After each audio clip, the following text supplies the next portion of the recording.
Hello students, hope you all are doing well. Let us start our class 11 with our first chapter in chemistry, that is some basic concepts of chemistry. So as the name suggests, you should understand what we are actually trying to study in this chapter. This is actually nothing much in this chapter we will be learning. We are just learning some basic concepts. Basic concepts means whatever we have discussed so far in our smaller classes like atom, molecules, then molecular structures, then we have discussed about some acids, bases, then in your smaller classes we have studied about some chemical equations, how to balance a chemical equation. Then we have discussed about some metallic properties, non-metallic properties. These are all our actually basic concepts we can say. Okay. So we will be studying one by one. Today I have included some introduction part and role of chemistry in our day-to-day life. Then 3 states of matter, and we will be also studying about the classification of matter. First of all, let me introduce what is the definition of chemistry. Chemistry is a branch of science. First of all, you must remember that chemistry is a branch of science, right? That's why you have been studying chemistry under science textbook only, correct? Now we are actually going to study science in broader classification, that is physics, chemistry, biology, like that. So students, chemistry is a branch of science that deals with the study of molecular structures, compositions, properties, and transformation reactions of matter. Okay, so what is chemistry? It's a branch of science, as I said in the beginning, and that deals with the study of molecular structures. You know, you have studied in smaller class about some molecular structures and all. We will be studying about different types of substances and their molecular structures, their compositions, how do they are formed. Chemistry is mainly dealing with the compositions only. Compositions means how a compound is formed, or combination of atoms or molecules, isn't it? All these substances, all these things we will be learning in under the branch of chemistry. Next we shall discuss about role of chemistry in our day-to-day life, where we actually experience the importance of chemistry. Some of them we will discuss here. First one is in engineering field.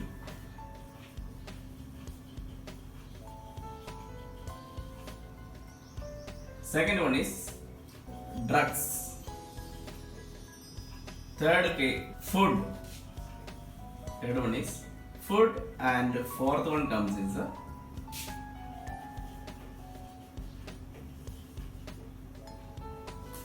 so children, these are some of the areas where chemistry come in our day-to-day life. That is, first one is engineering, second one is drugs, that is in the medicinal industry, third one is food industry, and fourth one is materials. First one is our engineering field. In engineering field, you know, we need to create alloys, better alloys we need to make improve the qualities of metal.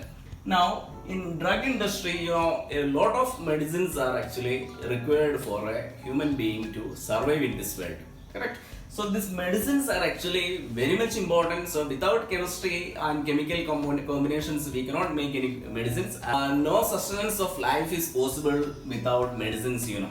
Now next one is food industry. In food industry, as we have studied from the beginning, where cultivation takes place, we have to actually add either manures, fertilizers, or even pesticides, insecticides. These are all things, products of chemistry.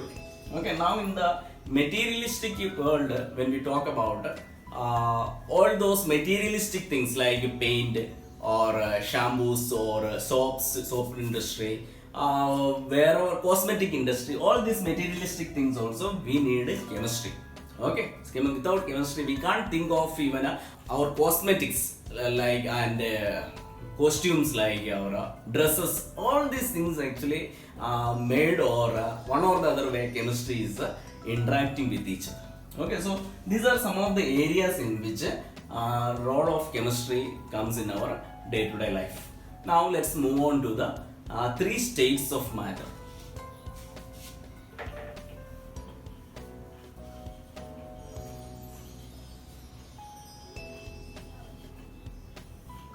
In states of matter, children, as you know, there are three states of matter mainly. That is solid, then liquid,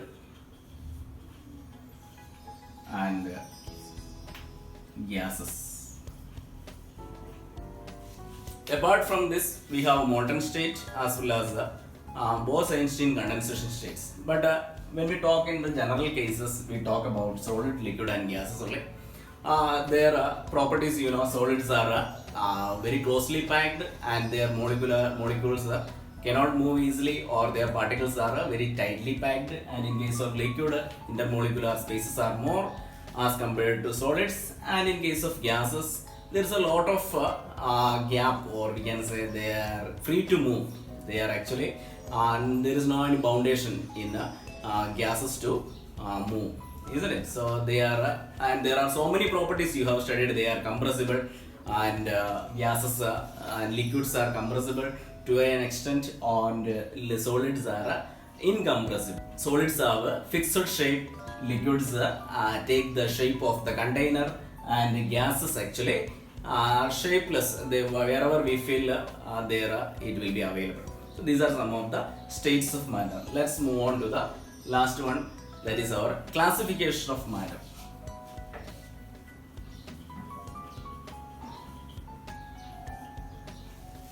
Children, listen here, this matter, when we talk about, the chemistry starts its origin from matter only.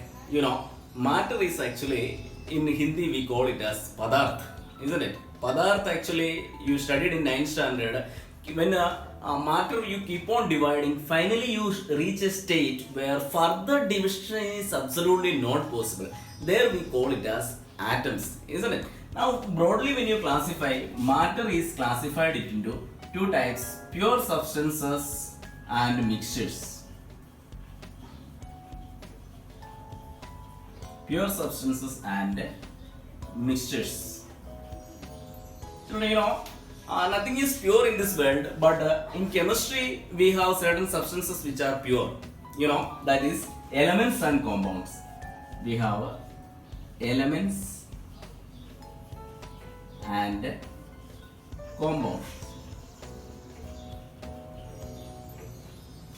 Elements are the pure form of matter, and compounds also, right? Why? Because elements, you know, in case of there are 118 elements, you know, and in which 92 are naturally occurring, correct? Among which it starts from hydrogen to 92nd element is uranium, right? And compounds, when you talk about, and these elements are actually available either in the atomic forms.